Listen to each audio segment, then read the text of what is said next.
Students, मेरा next example मैं लेने जा रहा हूँ डाटा टेबल के लिए। तो इसमें स्टूडेंट मैंने प्रिंसिपल लिया, रेट ले लिया, टाइम ले लिया और सिंपल इंटरेस्ट ले लिया। स्टूडेंट मुझे फार्मूला कैसे लगाते हैं, अगर मुझे D2 में फार्मूला लगाना है तो मैं क्या लिखूँगा, equal A2 multiply B2 multiply C2 bye 100 लिखूँगा। ऐसे ही करेंगे हम। लेकिन ये सिंपल इंटरेस्ट अगर मैं D2 में निकालने के बजाय इसको थोड़ा सा अलग किसी सेल पे ले लेता हूँ, मान लो किसी भी सेल पे ले सकते हो। यहाँ पे जो मैं निकालने जा रहा हूँ मैं D4 में निकालने जा रहा हूँ इसका सिंपल इंटरेस्ट का फार्मूला। आप किसी भी सेल पे सेल पॉइंटर रख के वहाँ पे कैलकुलेट कर सकते हो इस पर्टिकुलर रो का सिंपल इंटरेस्ट। तो now we will learn how to use data table in analysis. Put the cell pointer on any cell and type the formula. कहीं भी, ये मैंने वही कहा है कि सेल पॉइंटर को किसी भी सेल पे रख सकते हो, एक अलग शीट पे भी रख सकते हो या सेम शीट पे आप किसी भी सेल पे सेल पॉइंटर को रख सकते हो और उसमें हमें फार्मूला टाइप करना है। इसमें मैंने फार्मूला टाइप करना है, तो मैं फार्मूला जहाँ पे मेरा सेल पॉइंटर होगा वहाँ पे मैं टाइप कर रहा हूँ। मैंने लिखा equal A2 multiply B2 multiply C2 by 100 और एंटर प्रेस कर दिया। तो मेरा जो रिज़ल्ट आया वो D6 में आया। इस टाइम पे मेरा प्रिंसिपल तो A2 पे है, रेट भी B2 पे है और वो टाइम C2 पे है, जबकि मेरा सिंपल इंटरेस्ट जो मैंने कैलकुलेट किया है वो मैंने D6 पे किया है। आप अलग किसी सेल पे भी कर सकते हो, कोई दिक्कत नहीं है। अब मैं नेक्स्ट काम क्या करने जा रहा हूँ वो देखो। अब मैंने क्या किया, जो मेरा सिंपल इंटरेस्ट जो मैंने फॉर्मूला लगा रखा था सिंपल इंटरेस्ट का, जिसका रिजल्ट 1500 आया है। 1500 किसका रिजल्ट है? मेनली सिंपल इंटरेस्ट का फॉर्मूला लगा हुआ है उस पर। तो उस फॉर्मूला के नीचे मैंने अलग अलग प्रिंसिपल अमाउंट ले लिए, क्योंकि जो 1500 निकाला है वो मैंने 15,000 पे निकाला है, लेकिन मैंने नीचे अलग अलग प्रिंसिपल्स ले लिए। मुझे अलग अलग प्रिंसिपल्स के लिए रिजल्ट चाहिए। और इसी तरीके से जो मेरा फॉर्मूला लगा हुआ है 1500 जिसका रिजल्ट है, उसके राइट साइड में मैंने अलग अलग रेट ले लिए, अलग अलग रेट ले लिए। रेट या टाइम जो भी आपने चेंज करना वो कर सकते हैं। आप कोई दो फील्ड्स को ऐसे उठा सकते हो। तो मैंने फार्मूला के नीचे तो सारे कुछ प्रिंसिपल्स ले लिए और फार्मूला के साइड में राइट साइड में मैंने कुछ रेट्स ले लिए। तो जो मैंने फार्मूला निकाला था ना सिंपल इंटरेस्ट का, उसके बेस पे मुझे इन सभी का ही सिंपल इंटरेस्ट कैलकुलेट करवाना है। मेन मकसद मेरा डाटा टेबल का यहीं पर यही है। पढ़ते हैं एक बार डाटा टेबल के बारे में क्या कह रही है। Type the amounts in the cells under the cell having formula. तो जिस सेल पे आपका फार्मूला लगा हुआ है उसके नीचे मैंने कुछ और अमाउंट्स ऐड कर दिए। Type the interest rates in the cells to the right of the cell having formula. तो फार्मूला के राइट साइड में मैंने कुछ इंटरेस्ट रेट्स लिख दिए जो मुझे चाहिए। सेलेक्ट दिस रेंज, इस रेंज को हम सेलेक्ट भी कर लेंगे। देखो मैंने ये करने के बाद इस टेबल को सिलेक्ट कर लिया। Select this range. उसके बाद click on data tab. Data tab पे हम क्लिक करेंगे और उसमें भी हम वर्टिकल एनालिसिस पे क्लिक करेंगे और उसमें हम डाटा टेबल पे क्लिक करेंगे। हमने देखा भी था। तो ये मेरा डाटा टैब है स्टूडेंट्स। डाटा टैब के राइट साइड में जाओगे, हम उन्हें ऊपर देखा था। खैर देखो ये स्टूडेंट्स, डाटा टैब में जब हम जाते हैं तो वर्टिकल एनालिसिस में नीचे सबसे नीचे हमारे डाटा टेबल मिलता है। तो डाटा टेबल पे क्लिक करने के बाद ये डाटा टेबल मेरा डायलॉग बॉक्स आ जाएगा। यहाँ पे दो टेक्स्ट बॉक्सेस हैं, एक तो रो इनपुट सेल, एक कॉलम इनपुट सेल। तो स्टूडेंट अगर आप इस डाटा टेबल को ध्यान से देखो, ये जो मैंने टेबल बना रखी है, ये जो टेबल है जिसमें फार्मूला लगा हुआ है, फार्मूला के नीचे कुछ प्रिंसिपल्स हैं और फार्मूला के राइट साइड में मैंने कुछ सिंपल वो रेट ऑफ इंटरेस्ट ले रखे हैं। तो इसमें स्टूडेंट्स अगर हम देखें तो हमारे जो प्रिंसिपल्स हैं वो रो में है या कॉलम में है। प्रिंसिपल रो वाइज दिए हुए हैं हमने, क्योंकि 20,000 अलग रो में है, 25,000 अलग रो में है। तो रो वाइज हमने प्रिंसिपल अमाउंट दिए हुए हैं, जबकि जो मेरे रेट ऑफ इंटरेस्ट हैं वो मैंने कॉलम वाइज दे रखी हैं। तो हम क्या करेंगे, जो हम जहाँ पे मेरा रो इनपुट सेल पूछ रखा है ना, वहाँ से मैं ओरिजिनल प्रिंसिपल सेलेक्ट कर लूँगा जो कि A2 है। A2 तो A2 पे मेरा ओरिजिनल प्रिंसिपल था जो कि 15,000 था और ये कहाँ पर है A2 पे। तो ये मैंने रो इनपुट सेल पे लिखा, जबकि कॉलम इनपुट सेल में मैंने रेट ऑफ इंटरेस्ट लेना है।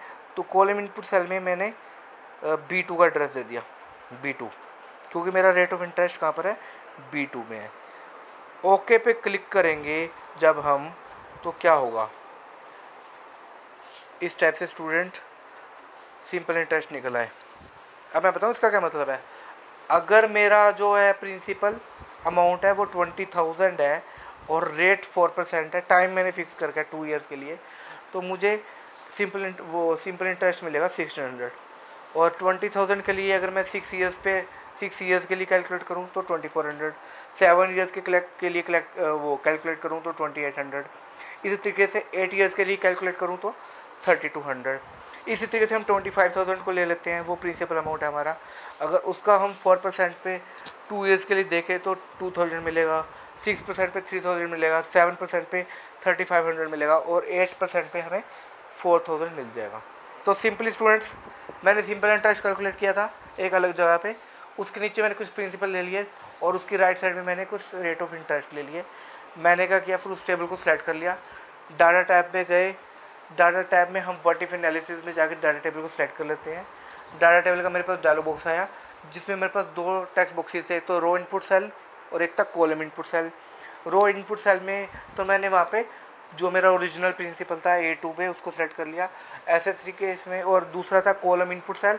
कॉलम इनपुट सेल में क्योंकि मेरा रेट ऑफ इंटरेस्ट था जो कि मेरा B2 में है ओरिजिनल, तो मैंने वहाँ पे B2 को सिलेक्ट कर लिया। ओके पे क्लिक करते ही आप देखो इस टाइप की आपके पास टेबल आ चुकी है। तो ये भी एक एनालिसिस का पार्ट है। हम अलग अलग प्रिंसिपल रख के, अलग अलग रेट रख के हम, या अलग अलग टाइम भी रख सकते थे रेट की जगह, हम चेक कर सकते हैं, इसलिए ये भी एनालिसिस का पार्ट है। तो स्टूडेंट हमने 3 पार्ट पढ़े व्हाट इफ एनालिसिस के, goal seek, scenario and data table. ठीक है स्टूडेंट। नेक्स्ट, इससे हटके जो अभी तक किया है उससे हटके हम एक नया टॉपिक करने जा रहे हैं, कंडीशनल फॉर्मेटिंग।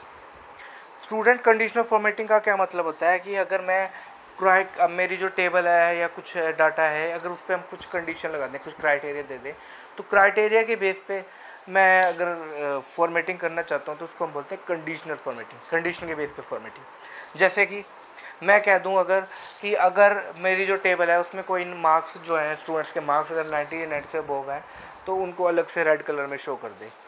इसी तरीके से 80 और 90 के बीच में है तो उनको ब्लू कलर में शो कर दे, और 70 से 80 के बीच में है तो उनका फॉन्ट साइज चेंज हो जाए, बोल्ड कर दे उनको। ठीक है, तो हर एक कंडीशन के लिए मैंने एक अलग फॉर्मेटिंग दे दी यहाँ पे, तो इसी को हम कंडीशनल फॉर्मेटिंग बोलते हैं। तो कंडीशनल फॉर्मेटिंग के लिए क्या करेंगे स्टूडेंट्स, सबसे पहले हम उस पर्टिकुलर रेंज को सिलेक्ट कर लेंगे। जैसे मैंने यहाँ पे रेंज सेलेक्ट कर रखी है ना, इंग्लिश, मैथ, हिंदी, तो एक पर्टिकुलर रेंज को सिलेक्ट कर लेंगे जिस पे आपने कंडीशनल फॉर्मेटिंग को अप्लाई करना है। तो मैंने वो पर्टिकुलर रेंज को सिलेक्ट कर लिया। ठीक है, उसके बाद स्टूडेंट्स क्या करेंगे, हम होम टैब में जाएंगे। ये मेरा होम टैब है।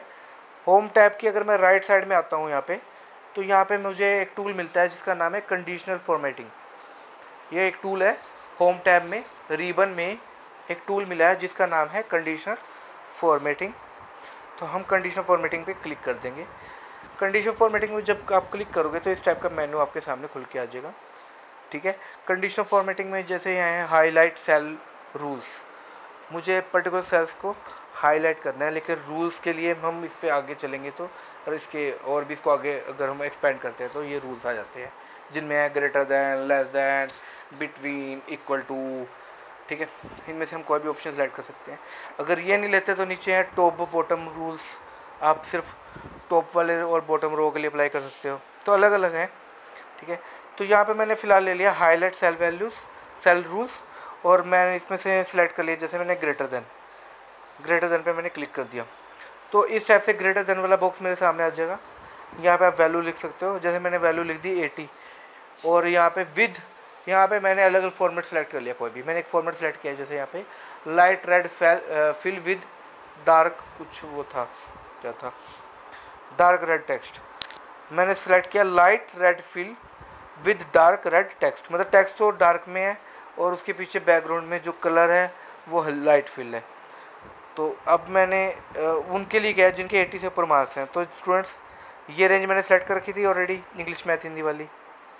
फिलहाल यहाँ पे मैथ, हिंदी की रेंज सेलेक्ट कर रखी थी, और इसमें जहाँ भी 80 से अबव मार्क्स हैं वो देखो अलग कलर्स में आ गए। ठीक है, उनका बैकग्राउंड कलर भी चेंज हो गया, और फिल कलर जिसको बोलते हैं वो भी चेंज हो गया, और फ़ॉन्ट कलर भी चेंज हो गया, बाकी एज इट इज़ रहे।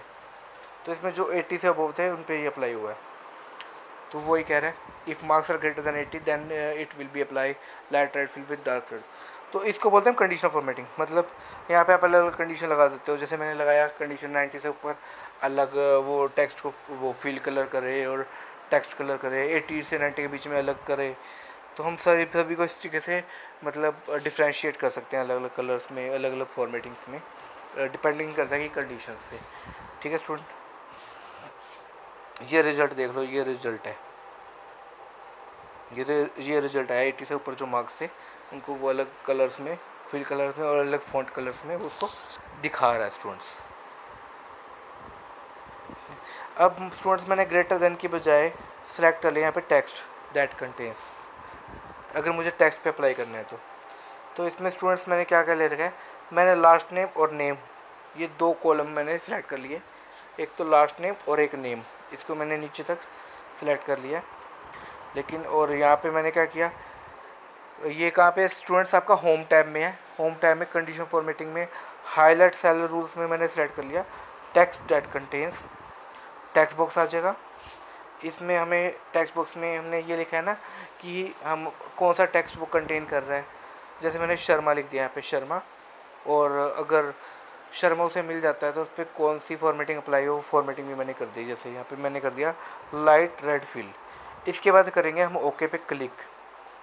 ओके पे क्लिक करते ही जो ये मेरे सेल्स से वो हाईलाइट हो जाएंगे, क्योंकि मैंने कंडीशन लगा रखी है कि अगर शर्मा आता है तो शर्मा में रेड वो कौन सा फिल था, ये लाइट रेड फिल हो जाएगा। अब जैसे यहाँ पे शर्मा आया दोनों में तो शर्मा आपका लाइट रेड फिल हो जाएगा। ऐसे नीचे शर्मा आया वो भी लाइट रेड फिल हो गया, नीचे एक और शर्मा आया वो भी लाइट रेड फिल हो गया। तो ऐसे जितने भी शर्मा आएंगे उसमें लाइट रेड फिल हो जाएगा, क्योंकि मैंने वहाँ पे कंडीशन ही दे रखी है कि टेक्स्ट दैट कंटेन्स शर्मा। ठीक है, तो इसलिए ऐसा हो रहा है।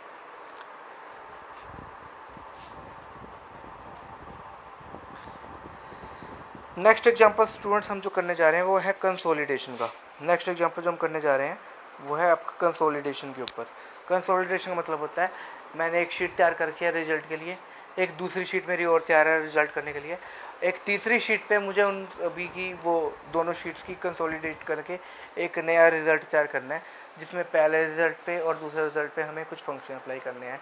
आप चाहो तो दोनों के मार्क्स को ऐड कर सकते हो, दोनों के मार्क्स की एवरेज निकाल सकते हो, मतलब इस तरीके से हम कर सकते हैं। ठीक है स्टूडेंट्स, तो यहाँ पे एक रिज़ल्ट ले रखा है, इसको मैं बोलता हूँ this is first result sheet, और इसको हम बोल रहे हैं this is the second result sheet. हालांकि कॉलम नेम दोनों में सेम है, ये ध्यान रखना। कॉलम नेम जैसे सीरियल नंबर है मेरे पास, roll number, first name, last name, name, English, math, Hindi, total, percentage, ऐसे मेरा नीचे वाले टेबल में है। Serial number, roll number, first name, last name, name, English, math, Hindi, total percentage. तो हेडिंग्स मेरे सेम है, मतलब टेबल का फॉर्मेट बिल्कुल सेम होगा। जैसे ऊपर वाली टेबल है वैसे ही नीचे वाली टेबल है। ऊपर वाली टेबल को मैं मान लो फर्स्ट रिजल्ट शीट मान लेता हूँ और इसको मैं सेकंड रिजल्ट शीट मान लेता हूँ। अब ये मेरी थर्ड वाली शीट है, ये मेरी थर्ड शीट है, और थर्ड शीट में मुझे यहाँ पे English, math, Hindi, total percentage के मार्क्स चाहिए दोनों पिछली दोनों शीट्स के बेस पे। तो मैंने क्या किया, सिंपली अपने सेल पॉइंटर को एक इस सेल पे रख दिया। आपने देखो, अब ध्यान से देखो मैंने कहाँ पे रखा है, क्योंकि मुझे इंग्लिश के नीचे मार्क्स चाहिए डायरेक्टली, तो मैंने इंग्लिश के जो नीचे सेल है वहीं पर अपने सेल पॉइंटर को रखा है। ठीक है, तो वो कह रहा है this is the sheet in which we want consolidated result. तो इसी शीट पे हमको एक कंसोलिडेटेड रिजल्ट चाहिए, इसी शीट को हमने सेलेक्ट कर रखा है। अब हम क्या करेंगे, हम डाटा टैब पे क्लिक करेंगे, ये हमारा डाटा टैब है। डाटा टैब में जब हम राइट साइड में जाते हैं तो ये व्हाट इफ एनालिसिस था, इसी से पहले मेरा ऑप्शन है कंसोलिडेट, ये कंसोलिडेट जिस पे एरो का साइन भी आ रहा है। इस पे जब हम क्लिक करते हैं तो कंसोलिडेशन वाला हमारे पास इस टाइप से डायलॉग बॉक्स आ जाता है, कंसोलिडेट डायलॉग बॉक्स। अब फंक्शन, पहले तो हम फंक्शन चूज़ करेंगे, मुझे फंक्शन क्या लेना है, मुझे दोनों शीट्स के मार्क्स को, दोनों रिजल्ट शीट्स के मार्क्स को जोड़ना है, जब दोनों रिजल्ट शीट के मार्क्स की एवरेज निकालनी है, वो हम ऑप्शन सेलेक्ट कर सकते हैं। तो यहाँ पे मैंने एवरेज सेलेक्ट किया क्योंकि मुझे एवरेज निकालनी है। अब रेफरेंसेस में क्या करेंगे, पहले मैं एक शीट की रेफरेंस को सिलेक्ट करूँगा और ऐड बटन पे क्लिक कर दूँगा, फिर दूसरे शीट की वो रेंज को सिलेक्ट करेंगे और ऐड पे क्लिक कर देंगे। तो एक बार पढ़ लें इसके बारे में क्या कह रही है। क्लिक ऑन डाटा टैब, हमने डाटा टैब पे क्लिक किया। क्लिक ऑन कंसोलिडेट टूल, वो भी हमने देखा, उस पर क्लिक करते ही कंसोलिडेट डायलॉग बॉक्स अपीयर, ये भी हमने देखा है कि ऊपर डायलॉग बॉक्स आ जाता है। सेलेक्ट एनी फंक्शन सेलेक्ट कर सकते हैं। जैसे मैंने एवरेज सेलेक्ट किया है, I selected average here, click on reference box. ये स्टूडेंट्स नीचे रेफरेंस बॉक्स है, रेफरेंस बॉक्स, ठीक है। तो क्या कह रहे हैं, click on reference box, select first sheet, select first sheet and select the sales having values.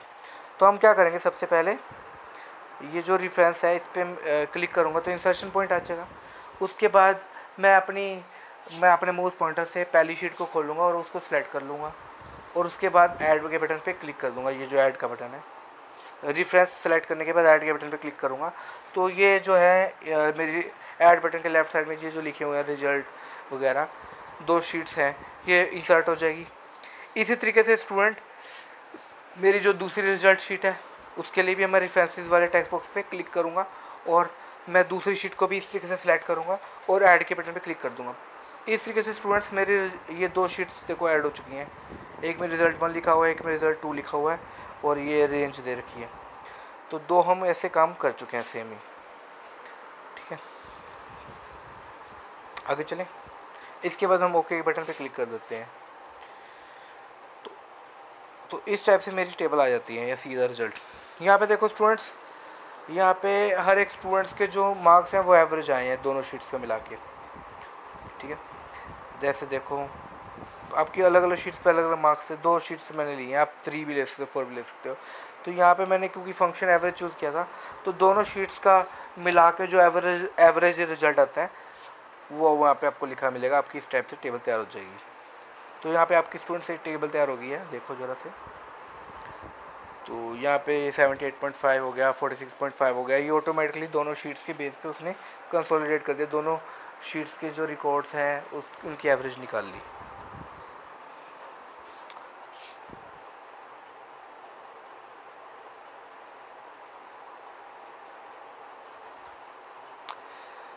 Students हम क्या करते हैं, यहाँ पे हम फंक्शन चूज़ करते हैं। जैसे मैंने एवरेज फंक्शन चूज़ किया, रेफरेंसेस में मैं टेबल्स की लिस्ट जो मेरे रिजल्ट शीट्स हैं उनको सेलेक्ट करूँगा और ऐड के बटन पे क्लिक कर दूँगा। दूसरी को ऐसे सेलेक्ट करूँगा, ऐड के बटन पे क्लिक कर दूँगा। ऐसे ही हम कितना भी सिलेक्ट कर सकते हैं। इसमें यूज़ लेबल्स, उसने पूछा लेबल्स कहाँ पे होने चाहिए, टॉप रो में होने चाहिए, लेफ्ट कॉलम पे होने चाहिए। फ़िलहाल हमारे मतलब का नहीं है, लेकिन यहाँ पे एक चेक बॉक्स है, create table to source data, sorry create table नहीं, create links to source data. मतलब अगर आपकी एक टेबल बन भी जाती है कंसोलिडेट होके तो उसके लिंक्स आपके पिछली वाली टेबल से रहेंगे।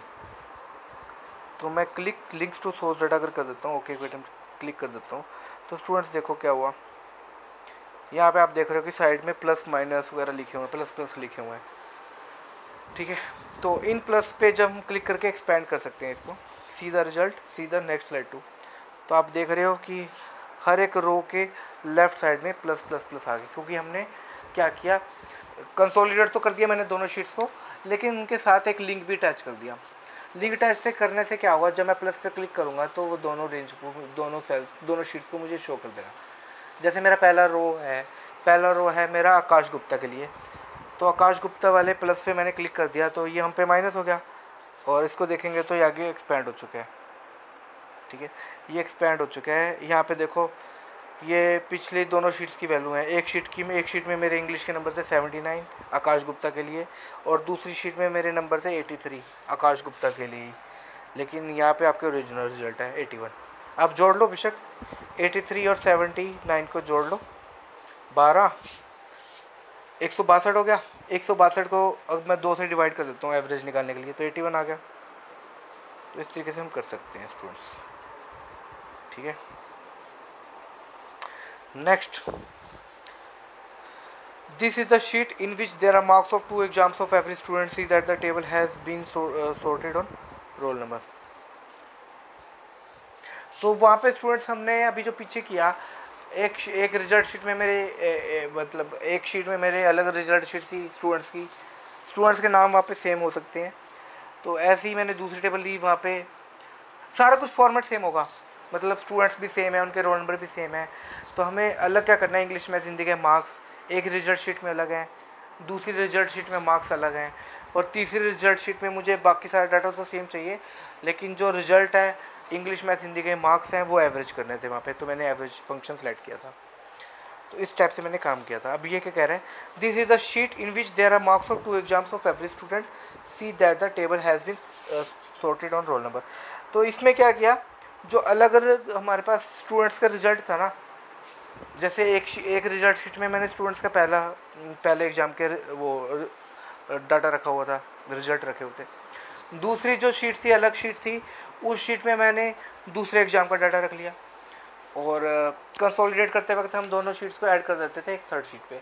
लेकिन यहाँ पे वो वाली बात नहीं है जो हम करने चाह रहे हैं। यहाँ पे उसने क्या किया, दोनों जो शीट्स अलग अलग थी, रिजल्ट शीट दोनों अलग शीट थी, उन शीटों को एक ही शीट में मर्ज कर दिया। जैसे ये देखो 1001 रोल नंबर है, आकाश का है, आकाश गुप्ता का, और इसके ये दोनों मार्क्स यहीं पे इसी शीट, सेम शीट पे ही हैं। पहले क्या कर रहे थे हम, अलग शीट पे उसके नंबर थे, अब सेम शीट पे ही उसके दोनों एग्जाम्स के नंबर आ गए। ठीक है, तो वो कह रहा है this is the sheet in which there are marks of 2 exams of every student, see that the table has been sorted on roll number. तो इसमें अभी हम सॉर्टिंग कर लेंगे रोल नंबर के बेस पे। अब जो कमांड हम करने जा रहे हैं वो कुछ अलग कमांड है। उसमें क्या करने जा रहे हैं, तो हमने क्या किया, जो अलग अलग टेबल में हम रिकॉर्ड बना रहे थे सेम उसके लिए, जैसे रिजल्ट शीट 1 मैंने अलग बनाई थी, जिसमें मेरी रिजल्ट शीट का पहला पार्ट था, रिजल्ट शीट में दूसरा पार्ट था, और दोनों को मैं कंसोलिडेट कर रहा था तीसरी शीट में। तो अब मैंने क्या किया, जो मेरी दोनों शीट अलग अलग थी उनको मैंने एक ही जगह मर्ज कर दिया। तो यहाँ पे 1001 2 बार आ रहा है, 2 2 बार आ रहा है, 3 2 बार, इस तरीके से, क्योंकि मर्ज हो चुके हैं 2 बार। ठीक है, अब क्या करेंगे स्टूडेंट्स, अब इसमें जो मैं करने जा रहा हूँ वो क्या करने जा रहा हूँ, आप सिंपली डाटा टैब पे क्लिक करोगे। डाटा टैब में जब हम राइट साइड जाते हैं, हमने इसमें कंसोलिडेट भी कर लिया, वर्टिफ एनालिसिस भी कर लिया, आप इसमें सेलेक्ट करो सब टोटल। ये देखो स्टूडेंट्स बिल्कुल राइट में है सब टोटल। कहाँ पर है ये, कौन से टैब में है, डाटा टैब में। डाटा टैब में जब हम जाते हैं तो बिल्कुल राइट साइड में हमें मिलता है यहाँ पे सब टोटल। सब टोटल पे क्लिक करोगे तो सब टोटल का डायलॉग बॉक्स मेरे सामने आ जाएगा। इसमें पूछ रहा है एट ईच चेंज किसके हिसाब से होना चाहिए, रोल नंबर के हिसाब से। हम चाहते हैं कि जैसे ही रोल नंबर चेंज हो तो वैसे ही ख़त्म हो जाए, दूसरा रोल नंबर स्टार्ट हो जाएगा। तो हमें हर चेंज कहाँ पे चाहिए, रोल नंबर पे चाहिए, तो मैंने रोल नंबर को सिलेक्ट कर लिया। ठीक है, फंक्शन क्या यूज़ करना है मुझे, सम करना है, एवरेज करना है, वो हम यूज़ कर लेते हैं। तीसरा है ऐड सब टोटल टू, इसमें मुझे सब टोटल किस किस का करना है, इंग्लिश के मार्क्स का करना है, मैथ के मार्क्स का करना है, हिंदी के मार्क्स का करना है, टोटल का करना है, परसेंटेज का करना है। तो मैंने ये सारे चेक बॉक्स को ऑन कर दिया। नेम पे हम ये ऑपरेशन अप्लाई नहीं कर सकते, इसलिए नेम को मैंने ब्लैंक ही छोड़ा है। तो और देखो क्या ऑप्शन है, पहला मैंने ये किया था एट ईच चेंज कैसे आए, रोल नंबर के हिसाब से। देखो स्टूडेंट्स, ये सब करने से पहले हमारी सॉर्टिंग होनी ज़रूरी है। तो ये चीज़ ध्यान रखना कि जब हम सब टोटल कमांड यूज़ करेंगे तो उससे पहले मेरी जो टेबल है वो सॉर्टेड होनी चाहिए। रोल नंबर के बेस पे हमने सॉर्ट कर लिया है, तो रोल नंबर वाइज ही ये चेंज को संभालेगा। इसमें क्या add each change in roll number, मतलब जैसे ही रोल नंबर हमारा चेंज हो तो वो सम दिखा दे हर एक रोल नंबर के बाद। और सम भी किस किस का दिखाएगा, ये जो मैंने चेक बॉक्सेस ऑन कर रखे हैं इनका। ठीक है, आप इसके बाद ओके के बटन पर क्लिक कर दोगे। इसमें ये कुछ चेक बॉक्सेस भी नीचे जैसे लिखा है रिप्लेस करंट सब टोटल, अगर पहले से कोई सब टोटल है उसको रिप्लेस कर दे, उसके लिए आप इस चेक बॉक्स को ऑन रख सकते हो। पेज ब्रेक बिटवीन ग्रुप्स, हर एक ग्रुप के बीच में आपको पेज ब्रेक चाहिए तो आप इस ऑप्शन को सिलेक्ट कर सकते हो, लेकिन ज़रूरी नहीं है हमारे लिए ये सारी। आपको समरी चाहिए तो समरी वाले ऑप्शन पे भी क्लिक कर सकते हो। तो उसके बाद हमने ये सारा किया सब टोटल के लिए, ओके बटन पे क्लिक कर दिया। देखो कंसोलिडेट करने के लिए क्या था कि दोनों रिजल्ट मेरे अलग अलग शीट पर थे और मैंने तीसरी में उनको कंसोलिडेट कर लिया था। लेकिन यहाँ पे क्या किया, एक ही शीट के अंदर दोनों रिजल्ट मर्ज हैं और हमें सब टोटल निकालना है। तो हमने सब टोटल निकाल लिया इस तरीके से, ओके के बटन पे क्लिक कर देंगे तो स्टूडेंट्स इस टाइप से मेरा रिजल्ट आ जाएगा। देखो यहाँ पे जैसे ऊपर 1001 के मार्क्स हैं, 1001 है, आकाश गुप्ता नाम है इसके, तो इसके 79 थे पहले टर्म में और इंग्लिश में, और दूसरे टर्म में 83 आए, तो टोटल बन गया 162, क्योंकि मैंने सम वहाँ पे लिया हुआ है, एवरेज लेता तो 81 आता है यहाँ पे। ऐसे ही इंग्लिश के बाद मैथ में इसकी पहले टर्म में 81 नंबर थे, दूसरे में 76, तो इनका सम कर दिया। ऐसे हिंदी का, ऐसे टोटल का, ऐसे परसेंटेज का, तो एक टेबल तैयार कर दिया है। अब ये माइनस प्लस लिखे हुए हैं स्टार्टिंग में बिल्कुल लेफ़्ट पेन में, आप माइनस प्लस पे क्लिक करके इनको ऑन या ऑफ कर सकते हो इन ग्रुप्स को। ठीक है, तो स्टूडेंट ये मेरा रिजल्ट आ चुका है। देखो यहाँ पे सभी में प्लस प्लस साइन है।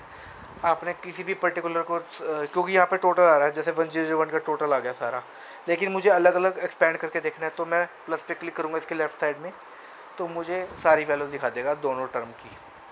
ठीक है, तो नेक्स्ट क्या है, click on remove all button to remove all the groups and subtotal. तो ये जो स्टूडेंट्स है, ये जो है ये ग्रुप भी बने हुए हैं ऑटोमेटिकली, इनको ग्रुप भी बोल सकते हैं, क्योंकि प्लस पे क्लिक करते ही वो ग्रुप खुल जाता है ना, तो वो ग्रुप भी बने हुए हैं। ये प्लस माइनस तभी आते हैं जब ग्रुप बन जाते हैं। तो अब मुझे क्या करना है, इनको रिमूव करना है। तो स्टूडेंट्स हम क्या करेंगे, डाटा टैब में जाएंगे। डाटा टैब में ही जब हम जाते हैं तो डाटा टैब में, एक मिनट, इसमें हमें रिमूव ढूंढना है। रिमूव कहाँ पर है, डाटा टैब में रिमूव दिखाई दे रहा है किसी को?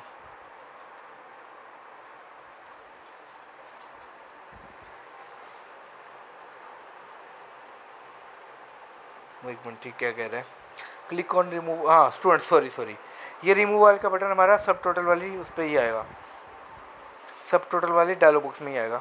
आप सिंपली क्या करोगे, डाटा टैब पे क्लिक करोगे। डाटा टैब में जैसे मैंने क्लिक किया, आप सबसे पहले तो आपका सेल पॉइंटर उस टेबल पे होना चाहिए, फिर डाटा टैब पे क्लिक करोगे। डाटा टैब में मैं क्लिक करूँगा, कहाँ पे क्लिक करूँगा, व्हाट इफ़, वो सॉरी, इस पर वो जो था हमारा सब टोटल वाला टूल था बिल्कुल राइट साइड में, उस पर क्लिक करूँगा तो ये सब टाइटल वाला डायलॉग बॉक्स ही मेरे सामने आ जाएगा, और यहाँ पे सारा कुछ हमें नज़र आ ही रहा है।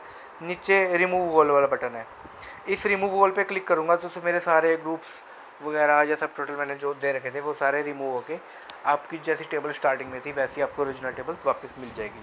तो स्टूडेंट्स, अगर आपको नहीं समझ आया हो तो मुझे लिखना, मैं दोबारा इस वीडियो को और भी अच्छे ढंग से बनाने की कोशिश करूँगा। वैसे मैंने बहुत अच्छी कोशिश की है। ठीक है, आप वीडियो को देखना, 2 बार देखना, 4 बार देखना, 5 बार देखना, 6 बार देखना, जब तक आपको समझ में नहीं आता उतनी बार आप वीडियो को देखना। और लेकिन प्रैक्टिकली आपको खुद करके देखना है एक बार। जब तक आप प्रैक्टिकली नहीं करके देखोगे, वीडियो को कई बार देख लोगे तो उससे कोई फ़ायदा नहीं है। प्रैक्टिकली इम्प्लीमेंट करने से क्या होता है, हमारी खुद की प्रैक्टिस होती है, हम खुद के हाथ से देखते हैं क्या दिक्कत आई क्या नहीं आई। अगर आप अदरवाइज़ अगर आप सिर्फ देख के गुजारा चला लेते हो तो मतलब आप डिपेंडेंट होगे दूसरे पे।